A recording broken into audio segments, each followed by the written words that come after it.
people, CzarThwomp here, and welcome to episode 20 of the Grace Attorney 2 Resolve. Last time, we did a summation cross-examination of basically the jury, and we basically managed to overturn the guilty verdict that was given out to Natsume. And now we are going to continue on with the trial, because we discovered that Shamspeare is blowing into gas pipes. 2 members of the jury now called guilty, 4 now called not guilty. Therefore, the jury's opinion is conflicted, and in accordance with the law of this land, I hereby order the continuation of this trial. Mr. William Shamspeare. My lord, how can thine humble Shakespearean serve thee? What say you in response to the various revelations made during the summation examination? So God mend me, I do solemnly swear, I recall aught of either the lamp or the pipe. But your lamp is the man that ties me all the water. How do you explain that, eh? I am done with this. Goodbye! I leave this case. You just do whatever you want. I'm done. The dignity of this great courtroom has been sullied enough already. John number 5. As I went to some pains to point out already, a print from the self-possessed professed detective's toy has no place in a British court of law. As such, whether or not this man did indeed stand before the gas lamp with his hands against the wall, remains at this time unestablished conjecture. You would all do well to remember that. Objection. But the prosecution must concede that it would be extremely simple to verify. Just order the mouth of the gas pipe feeding into the lamp in Mr. Shamspeare's room to be examined. If there's any trace of poison there... Objection. What appears to be extremely simple is my Nipponese friend's mind. You will recall that in order to check the presence of a poison in the tea, some remnants of the tea were to be required. What, do you want us to take the entire pipe down? Yeah, we're just gonna cut the entire building of all its pipes. Yeah, these gas pipes have to be examined. Sorry, people of this building. You can't have heat, you can't have gas, all because my learned Nipponese friend wants to examine your pipes. Yes. Therefore, it shouldn't be beyond your wit to imagine that even if poison were to have been spread on the pipe, it would have been completely evaporated by now, making any analysis impossible. I didn't think of that. In any case, counsel, I fail to see what could possibly have motivated this man to do as you described. Why on earth would this fellow have wanted to blow air into the gas pipe work where he lived? There's only one possibility that I can think of. And that is to use the leaking gas to commit murder. Order! Counsel! Precisely whose life do you propose this man was wanting to end? The answer couldn't be simpler. Now we've unraveled the mystery this far. Mr. Shamspeare wanted to end the life of Iris. He wanted to end the life of Meter Man. Okay, let's present Soseki again. Soseki always. If a gas lamp were to go out, it would be noticed immediately, of course. But a gas stove, on the other hand, could be silently extinguished by the killer without anyone noticing. I live out these parts myself, so I know what it's like. I can tell you, trying to sleep without the stove was pretty much suicide. You finish out in no time. Mr. Garrett, the landlord, has a large fireplace in his part of the residence on the top floor. In other words, it wasn't the landlord, but a fellow lodger whose life Mr. Shamspeare was trying to end. Outrageous! I'm talking, of course, about the defendant. Mr. Natsume isn't the villain in this case. He's the victim this man was trying to murder. Good gracious! Objection. The accused is actually the aggrieved? Interesting.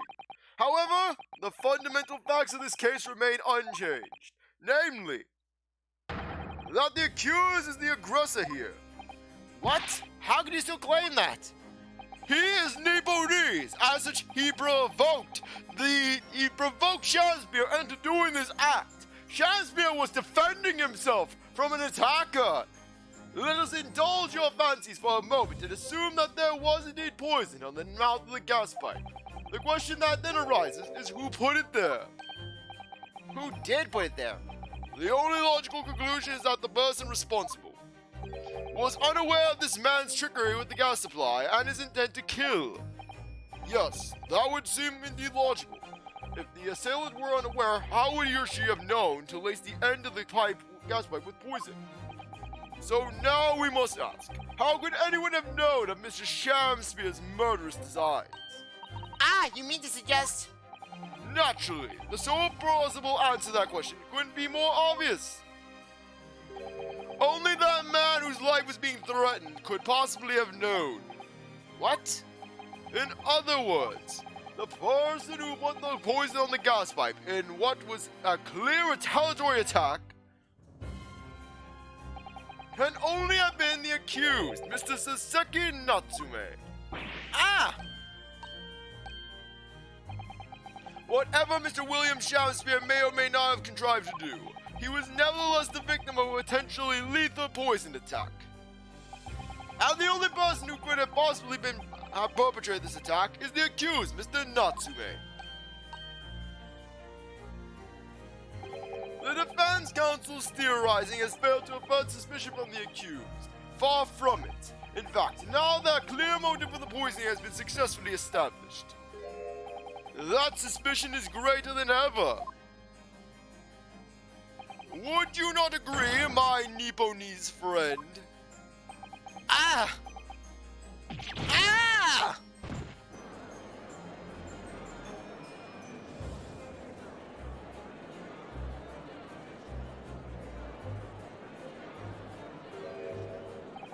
How did he manage to turn this around on me so rapidly?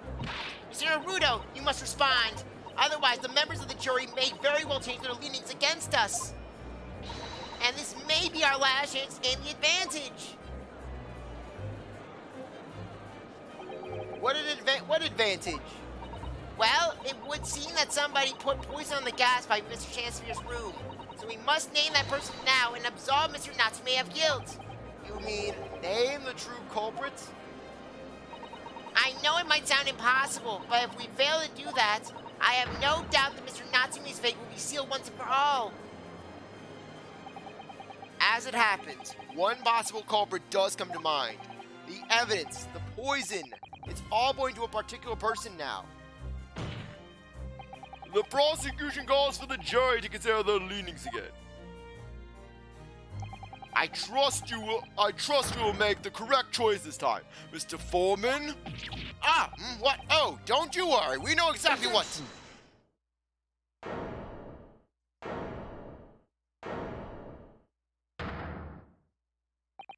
There is no other person who I believe could have been involved in all this. There is one person who I believe could have been involved in all this. The true culprit of this crime. The true culprit?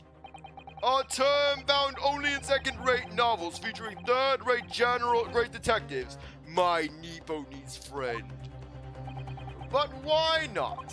This farce has gone on for so long already. I see no reason to cut it short before its disappointing climax. Thank you.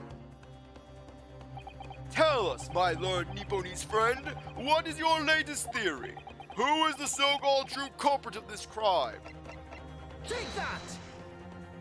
The name of the person responsible for the poison that afflicted Mr. Shamspeare is, I believe, Miss Olive Green. Miss Olive Green? Miss Olive Green? I do feel as though I've heard that name in the recent past, Counsel, but I don't recall where. Miss Olive Green? The woman from 6 days ago? The victim in the recent case of the stabbing on Briar Road? An incident for which Mr. Natsume was arrested, I hasten to add? Oh, of course, yes, Miss Green. She was left comatose for 3 days, I believe. By her, she regained consciousness 2 days ago. And I hardly need to remind the court that Mr. Shamspeare's poisoning took place 3 days ago. What, are you supposing she had some astral projection to do the deed? Given that the woman was lying comatose in a hospital bed at the time, she appears to have a rather fine alibi. True, on the night the incident occurred, Miss Green was in hospital, unconscious. So on the face of it, it would seem that she couldn't possibly be responsible, but still. My colleagues and I visited Miss Green in the hospital yesterday, and we found her to be in possession of a bottle of poison. Good gracious, she had poison? And there's another fact that links Miss Green to this case as well. The defense requests that she be brought to the witness stand in order to explain the details to the court. Tell me, Mr. Shamspeare. My lord, pray, what be thy bidding? Are you acquainted with Miss Green?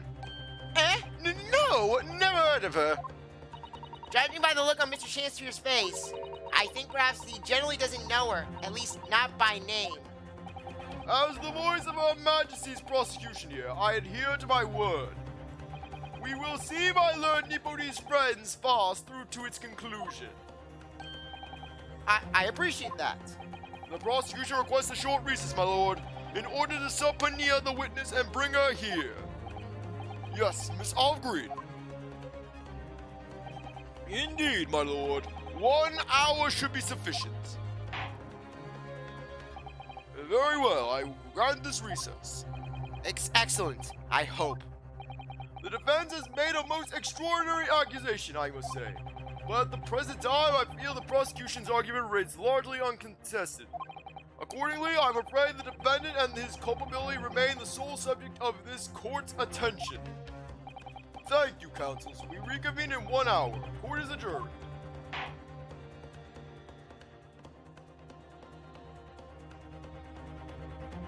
To be continued. Or not to be continued. That is the question. Okay. No, we will not save the progress. 23rd of February, 11:32 a.m. The Old Bailey, Defendant's Lobby. Joyful, jubilant, jumping jacks! Oh, Mr. Natsume! I'm so pleased for you.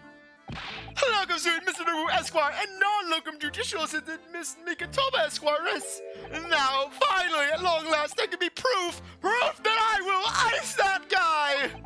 Proof that I'm innocent, and proof that my tea is innocent. Ah, good morning, my dear fellows. Ah, Herlock Sholmes! May you drink my tea and forever silence! I thought the tea was innocent. Not for him! Oh, Mr. Sholmes, you came! How wonderful! Please save your derision. I know what you're all thinking. Good morning, she says. Well, it's very nearly time for luncheon. Your scorn is written across your faces.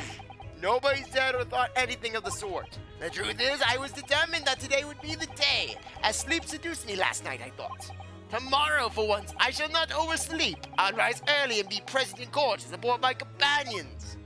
Such spirited determination has a beauty all its own, does it not? Oh, yes! And then I began to muse on the subject.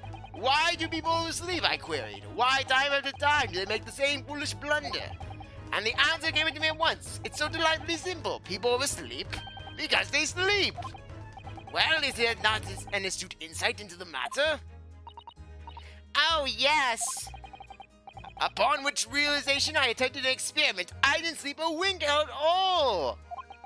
And the results? By first light, I was exhausted and began to be assailed by fits of drowsiness. Shocking. And so the conclusion of last night's experiment is this. A good night's sleep is quite simply essential. Yes, I think most of us probably knew that already. What others presuppose, I prove by experimentation. That, my dear fellows, is the scientific method. Yeah, mad science. Ah, yes, and one more thing. Do you remember this? Ah! Yes, of course. Yes, of course. The poison that Miss Green was about to drink at the hospital yesterday. Oh, you did manage to. It was a laborious task, as the bottle was nearly empty. But such inconveniences do not hinder Sholmes. I drank it myself to determine what was in it firsthand. I managed to confirm that it contained strychnine. So I was right.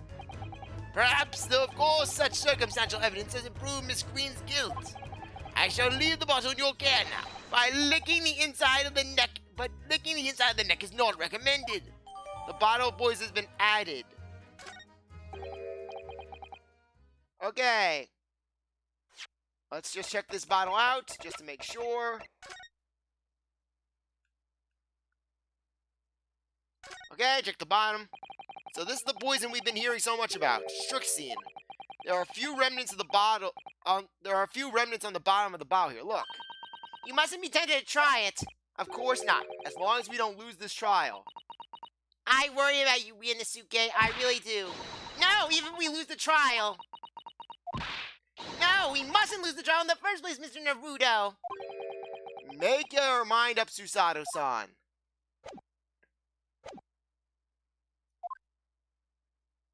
Go I have a word. Gregson, how good of you to come. Forget it. Excuse me. I'm sliding away. Electric slide. Slide to the left. Wait a minute, Inspector.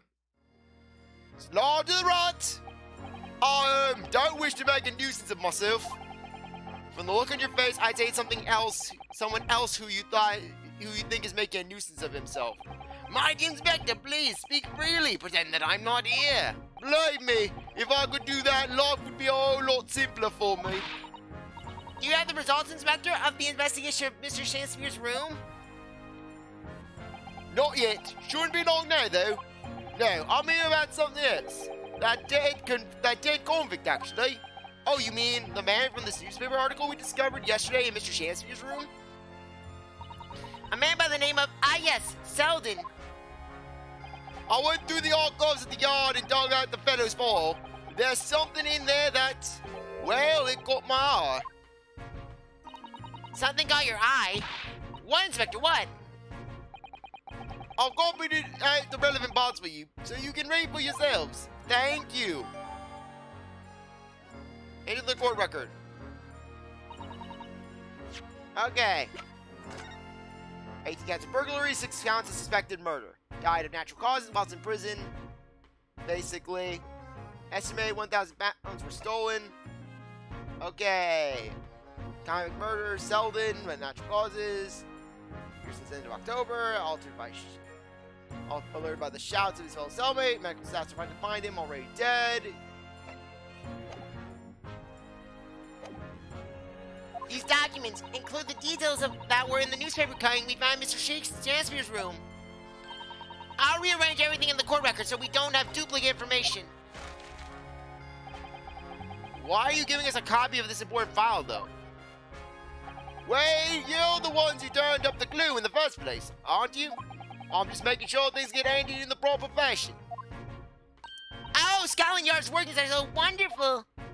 Indeed, my dear fellows, and the inspector is a shining diamond in its crown. A shining diamond in the rough, maybe? Look, I just don't want to be beholden to a lawyer, that's all.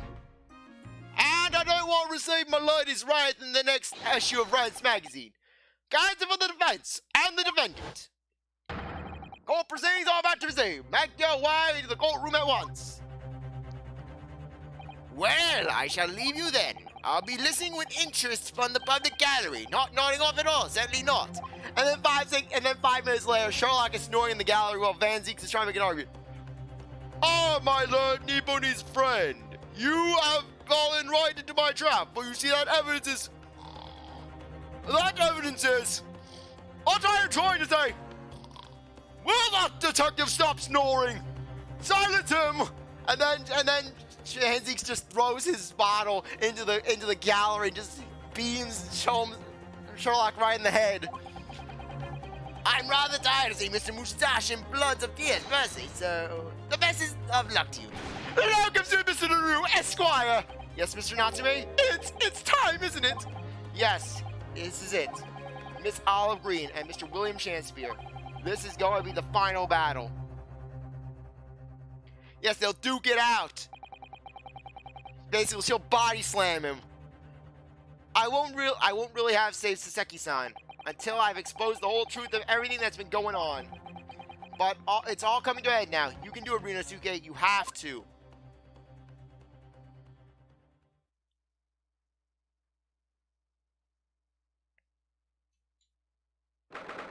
23rd February, 12:30 p.m. The Old Bailey courtroom.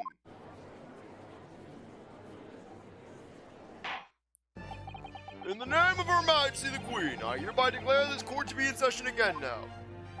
Before the recess, we heard a most startling accusation from the defense. Namely, that the victim of the case we heard here only a few days ago is the true perpetrator of this incident. A reckless, rash, and prejudiced claim of wrongdoing in my opinion, my lord. However, the prosecutor has tried to extend every courtesy to this amateur newcomer from dubious eastern shores. Thank you for that backhanded consideration. A rather cold assessment from the honorable British prosecutor, I must say. So, Lord Van Zieks, is the new witness present and ready to take the stand? Ready and waiting in the witness's antechamber, my lord. Very well. Bailiff, bring the witness in.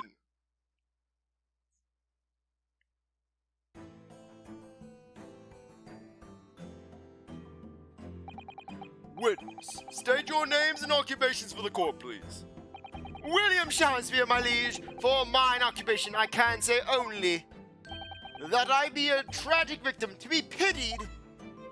Currently unemployed, in other words. I'm Olive... Sorry, my voice cracked right there. I'm Olive Green. I'm a fledgling artist, well, no. Not a fledgling, really. A hopeless failure who's too weak-spirited to admit she has no talent, I suppose. Also currently unemployed, in other words. What a coterie. Mr. Shamspeare. My lord, I am thine humble servant. I'm afraid that you are no longer merely the victim in this affair. The possibility has been raised that you are in fact the assailant, intent on taking the life of your fellow lodger. The part you have played in this whole business will be thoroughly scrutinized, I assure you. I would for naught else, my lord. And Miss Green. Yes? You are aware of the reason you have been summoned to this courtroom today, I presume? Yes, the officer did explain. He said I poisoned this ridiculous buffoon. And do you accept the charge, Miss Green? Oh yes, because I want to get arrested. I don't know anything about any poisoning. And I don't know anything about this man. Come, lady. Die to live.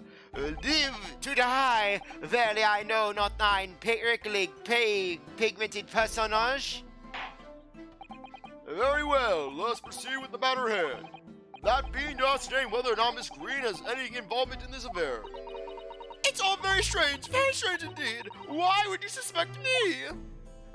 I barely ever go to the East End anyways. It so happens I passed by that neighborhood 6 days ago, that's all. And on that night, that man was poisoned. I was still in the hospital, fighting for my life. Yes, having been unfortunately caught up in the incident on the east side of on the street outside the Garrideb household. An incident that rendered you unconscious for some 3 days. I was struck in the middle of my back by a knife, though no fault of my own, and now I'm under suspicion.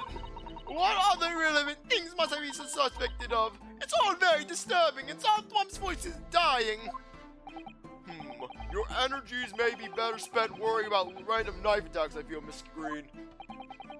At this point in time, all that appears to connect you with Mr. Chancellor's lodgings is the Briar Road incident of 6 days ago. That's why we would like you to testify formally now about exactly what happened.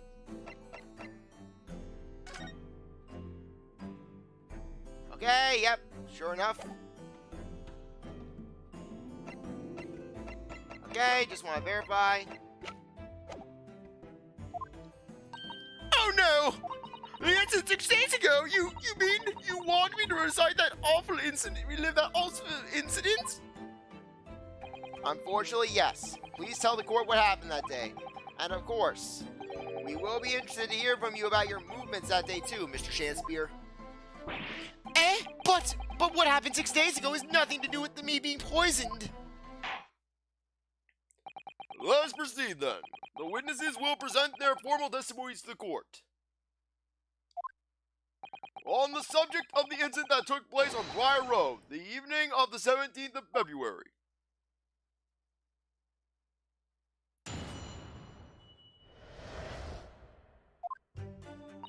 It was 6 days ago, about 5 p.m. I was walking along the road when I was suddenly stabbed in the back. Coincidentally, it happened to be just outside the house where the men in this case have their lodgings. It was at the tavern on the eve of which thou speakest, for I had bespoke my supper. It was the first time I'd ever been in the area. I had little matter to attend to, that's all. Anyways, I was admitted straight to the hospital, so I knew nothing about all this business. Yes, a second incident inside a week at what I believe to be aptly described as the haunted lodgings. Well, I can only presume this is a most unfortunate coincidence. Meanwhile, you say you were not in your room, Mr. Shamspeare. 'Twas the following morn when I did awaken that I learned of these dire events. Mary, what a commotion did the officers of the law make on the floor above mine when Soseki-san was arrested on suspicion of attempted murder.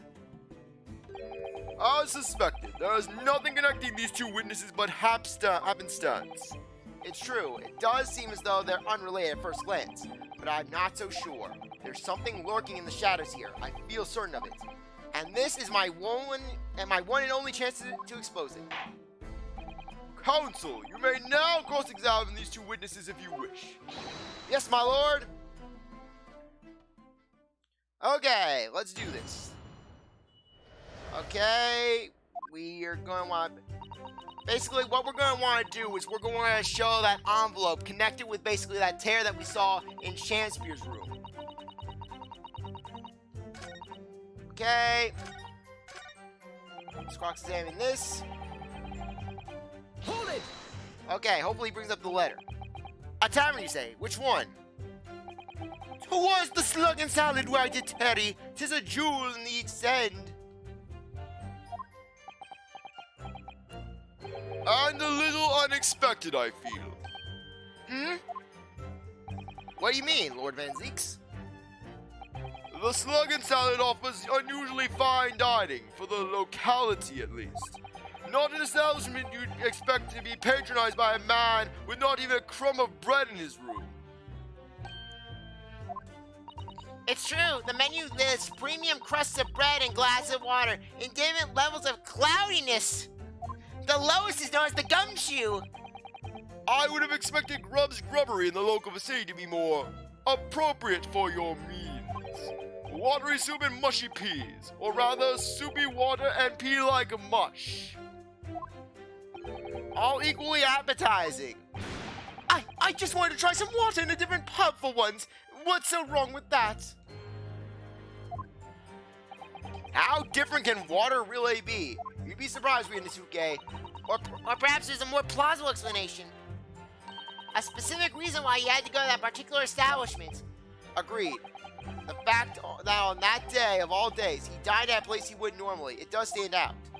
So Mr. Shamspeare's own actions on that day of the incident 6 days ago were slightly suspicious. I wonder if we have some evidence that can explain those actions. Okay, we're gonna try and connect the card. Yes, sire? On the day in question, is it not the case that you visit the Slug and Salad, a place you don't normally patronize, for a very particular reason? I don't know what you're talking about. Hooray! If thou had some purpose, speak it. Very well, I will present the court with evidence. Evidence that explains why you had to be at the Slug and Salad on that day, namely... Take that! Oh, good Horatio! There's more things in heaven and earth than are dreamt in your philosophy. Horatio? I believe it's a line from Shakespeare's play Hamlet, Mr. Naruto.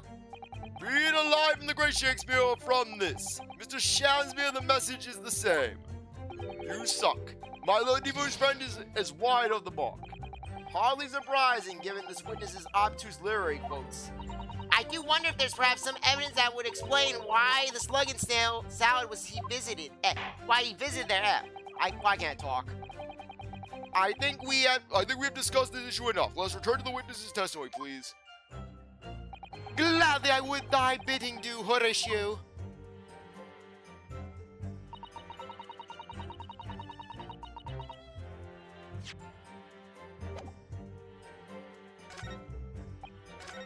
Okay. let's just talk. Let's go down the line then. I'm well acquainted with the case. I'm sorry you had to go through that. It was awful. I still can't believe I was unconscious for so long. And I woke up to find that case had been solved and the culprit arrested.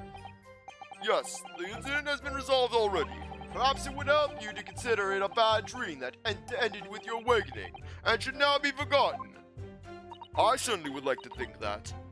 Yes, I suppose. Thank you. But before you put it completely behind you, Miss Green, I need you to remember the details one last time. You must tell the court exactly what happened that day for us to arrive at the truth about this new case. The trouble is, there's nothing to tell, really. I was just walking around the pavement. Hold it! What were you doing there that day, though? What do you mean? The art school you attend. What's it called? Ah, yes. It's the Thorndike Academy of Fine Art. According to Mr. Sholmes, that's just in the vicinity of Brixton Road, which is some 10 stops away from the scene of the underground. I believe you mentioned before that you had also lived on Brixton Road. Isn't that right? So why then would you have been walking around along Briar Road in the middle of the East End? Well, it's because, oh yes, of course. I thought it might make a nice picture. The witness is a student of art. City-dwelling artists can't all paint grand urban vistas. That's right. I happen to like the crumbling look of that part of town. As quaint would have been a less grating term. The point is, she's definitely hiding something. Yes, it seems she's not going to be forthcoming with the truth. If she's trying to hide why she was there that evening, it must mean there's a reason for her not wanting us to know. That's the key to all this. And you, Mr. Shamspeare, on the evening of the incident 6 days ago, would you tell the court what exactly we're doing? It would be my pleasure, sire. Hold it! What little matter, Miss Green? Please elaborate. It was nothing really. It's not worth mentioning. If you remember, you mentioned it to us yesterday at the hospital. Ah! It was related to the card you were holding. Miss Green!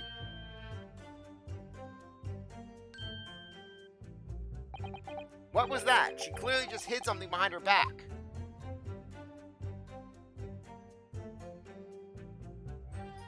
From memory, I believe the card contained a note that read, "I have information regarding the death of Duncan Ross."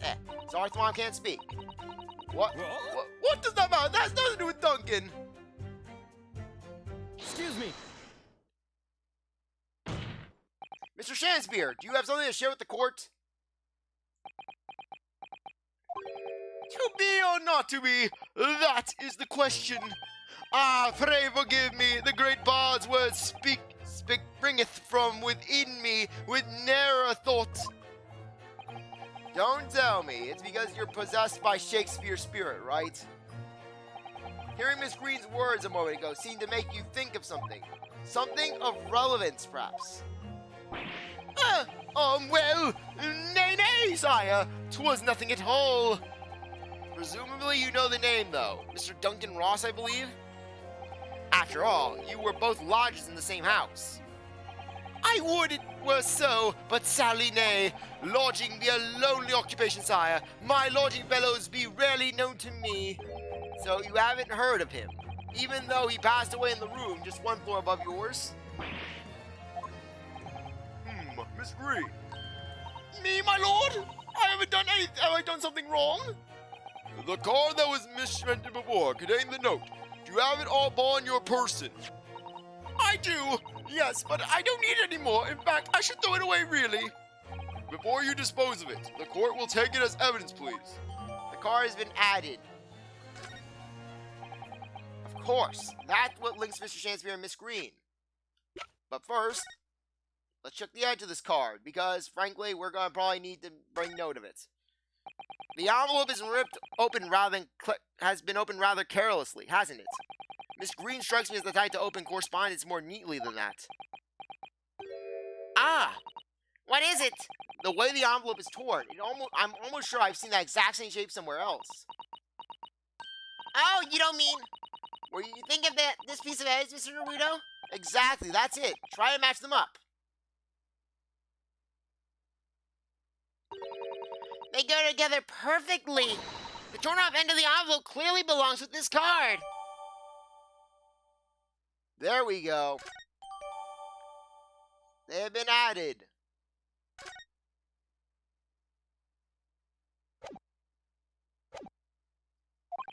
It's Duncan Ross. Now, continue with your testimony, please, Miss Green. Okay. Now let's head back. We're going to head back here. Okay. Let's go here. We'll basically press this evidence. Hold it! We'll press this testimony. Come on. We're going to basically talk about the soupy water and those mushy peas. Okay. There we go. Yes, we have the connection. So, present evidence. Okay. Let's go.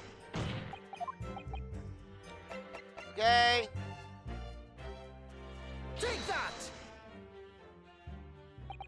I believe this torn up piece of envelope reveals the answer, because it fits together perfectly with the envelope of the card that was submitted to Evans earlier.